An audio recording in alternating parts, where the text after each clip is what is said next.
They've got two briefs. Just when you thought. No. I mean, I don't know again whether you know much about us, but I'm a creative partner at Forepoint, and I've been one of our senior creative folks. I did graduate here a long time ago. It was 1990, so nobody was alive then, I don't think. Everything you did was I think everybody, you pretty much weren't here, which is nice. That makes you feel great.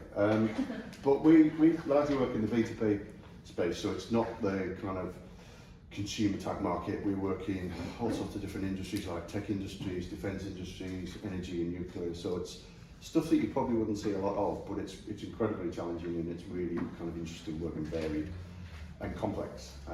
So in my view, it kind of makes you have to work harder, because it's not, I don't know if you do something for Apple or for Nike, you've got a great product, everything's very visual, it's a really interesting kind of subject. So the sort of stuff we work with isn't that way, so you've got to work harder to make it interesting, and that's kind of what we do really.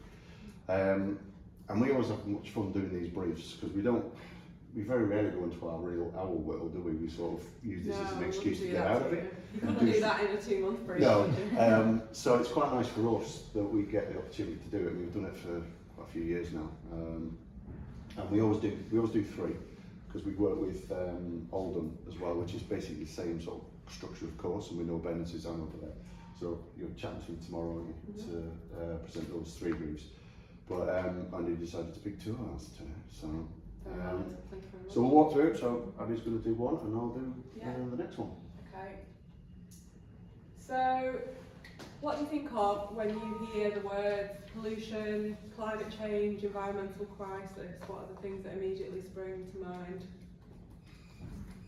Global climate change. Aeroplanes, Global climate change. climate change, turtles, cars, yeah, plastic, Ice. ice, Or lack of it. Polar bear. Very small. Yeah. all of that, yeah. Or an ice cube. So all of this kind of stuff basically, so loads of things spring to mind, so car emissions, aviation industry, plastic waste, loads of stuff. Another quick question, does anyone in this room have a mobile phone?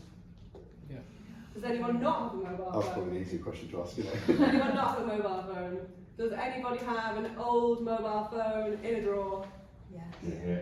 Anyone have more than one old mobile phone? You probably collect the money, don't you? Yeah. So, quick question, if you do have a mobile phone, when did you last update your mobile phone? Last week. Last week? Why did you Very update honest. it? iOS 17. Oh, I'm an iOS. Oh right, Oh, sorry. I mean, as in the device itself, Yeah. the actual When phone.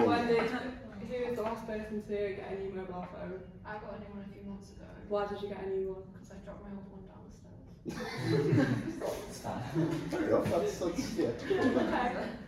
And did you not consider getting it fixed? I couldn't. It's like inside, like the components all like broke. It was you really- really did break Yeah. it, didn't you? You Yeah. really They do it. that They do it way. in style, yeah. She Okay. realised Adobe Suite was good. So that's super interesting. So, sorry I keep flipping back, I've got my notes on here, but you're over here. So, back to the first question, the environmental crisis. Not one of you mentioned digital technologies or digital waste when you thought about the environment. And that's for a reason, that's because it's a bit of a taboo subject and we're told that the digital technology is environmental and it's good for the environment because it's on the cloud.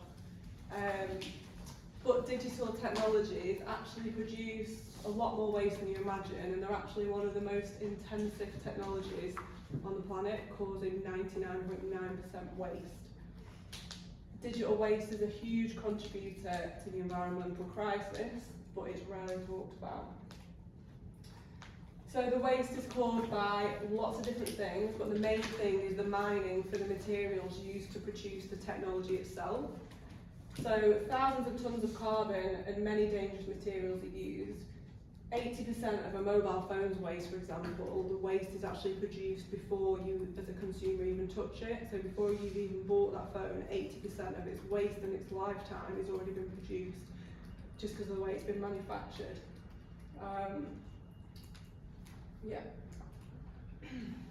So smartphones alone, if we're just thinking about water, not about the materials that they use that are really, really dangerous and toxic, but just the water alone, a smartphone, to make it, one smartphone uses 14,000 litres of water, a laptop 190,000 litres of water. So just water alone, not to mention the materials, the mining, the pollution caused by that, and the danger to the environment, a really intensive use just of water. So consumers will keep their phone on average for about 15 months before they upgrade. The average mobile phone actually has a usable lifespan of about 7 years, but most people will update between 15 months and 2 years, and that's usually because you're forced to within your contract, or you're not forced to, you're encouraged to within your contract, because your contract lasts for a set amount of time, and then once that contract is up, you can get the new shiny. Or they don't function like you said. Or they don't function. Updates. Yeah. I've got a They're made to be obsolete I've after a certain obsolete, amount of time, or, as you explained, they're made to be unfixable. They're not made to be able to take apart. Like when I got my first mobile phone, when I was at uni, a long time ago, yeah. You could play Snake on it. But you can take the battery out. You can't take the battery out of any modern mobile phone anymore. So even if the battery goes, the simple thing, it makes the phone completely obsolete, whereas we could just go buy a new battery from the corner shop. good old days. Yeah, good old days, Keith. Rather embarrassingly, this is a screenshot of my Gmail account, which has got over 20,000 unread emails, which the majority is spam and probably a couple of Keith. So every year we send 405 billion letters, that's every year, but every day we send 390 billion emails, 80% of which are spam. And where do they sit? They sit in our inboxes, unopened. And where does that sit? That sits in the cloud. So, I hate to break it to you, but the cloud is not a fluffy, imaginary space. It's a real thing.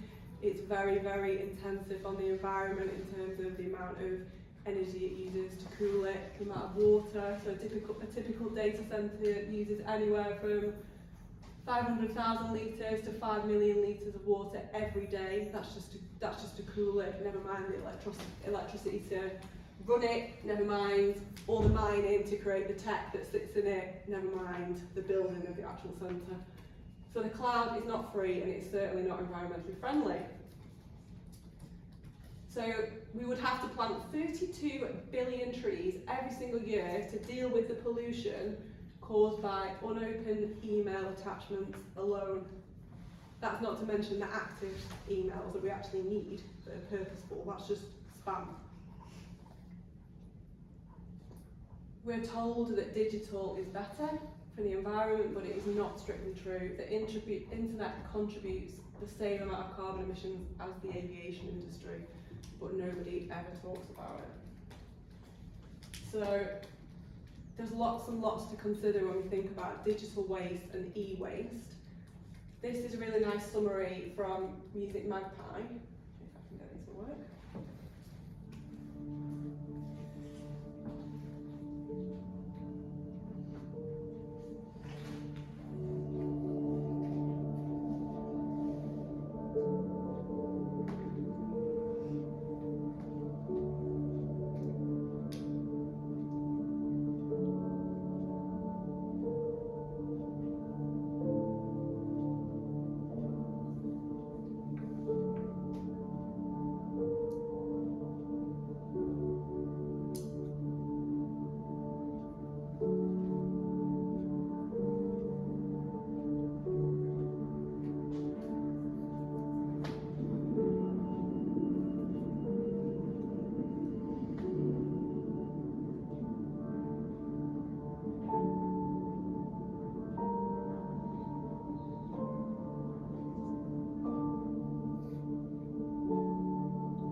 So, what do we want you to do? So we want you to create a citizen action against the dangers of digital waste and or e-waste.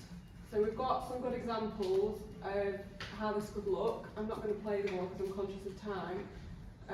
There is a video you can see online, you've probably seen it already, about the fence bearers that Gabe and Jane. Yeah, James. Was it that Yeah, thing? I wasn't James. sure. Yeah. Yeah, so you can find this online. I'm not going to play it yet because of time, but they came up with this fantastic campaign which just created typeface, which is to support the anti-frackers in Lancashire.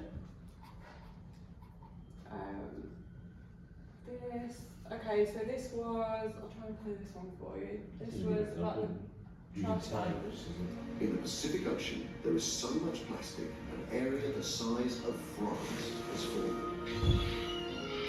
Governments have simply ignored it. So we found a way to ensure they couldn't, by turning the countryside trash patch into an official country. Les trash eyes. Trash isles. A la isla de plástico.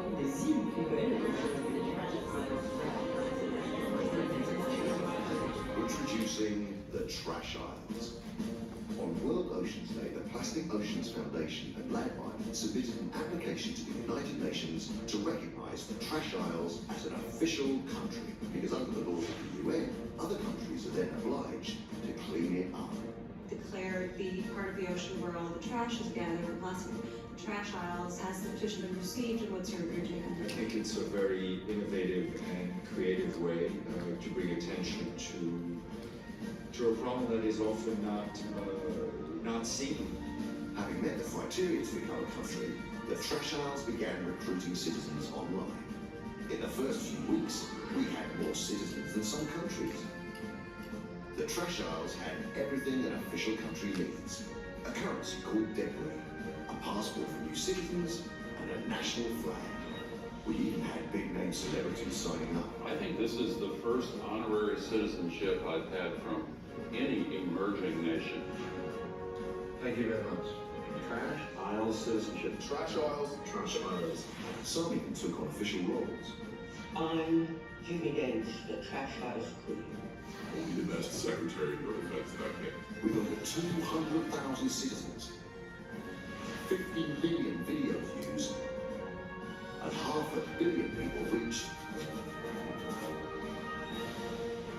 The Trash Isles put the plastic problem firmly on the map. I will make reference to the trash aisles from here on out. And then you've got the graphics that we saw when Extinction Rebellion were all over the news. We don't often hear of Extinction Rebellion anymore, but they did have some really cool graphics if their messaging was a little bit mixed. But that was a really good example. And then there is another example that I won't play for you, but if you have a search for your plastic diet, you can see a really good example about microplastics and how microplastics are in all of the food we consume from the ocean, from plastics basically, the fish, etc. So, quick summary, things to consider: who is your audience? What will your outcomes be? So it's a really, really open brief, as you can imagine, because we've touched on digital waste, e-waste. It's massive. It can be as big as you want it to be. So you could create a guerrilla campaign against Apple, for example, who are constantly encouraging you to update your phone. You could go as small as a campaign for a local library encouraging you to take out a real book instead of a digital book that you would read on a Kindle, so it's from as big or small as you want it to be. So it could be activism, it could be a charity, it could be a campaign, or it could just be general awareness about digital waste and pollution. And like I say, it can be as wide or as focused as you wish. If you want to find out more about this, I would really recommend you watch a talk on YouTube by a man called Jerry McGovern. If you search for Earth Experience Design at Camp Digital 2022, there's a video that's about half an hour long that goes into what I've discussed in a little bit more detail. We want you to create work that you're proud of. We want you to have a piece of work at the end of this that you can put in your portfolio and talk confidently about. Keep pushing your ideas, so don't stop at your first idea. And do research, because your research is going to shape your thinking. But I do agree with what the guys from Edit say. don't overdo Don't it. too much, yeah, exactly. It's important, but it's not the be all and end all. It's always good to pull out the bit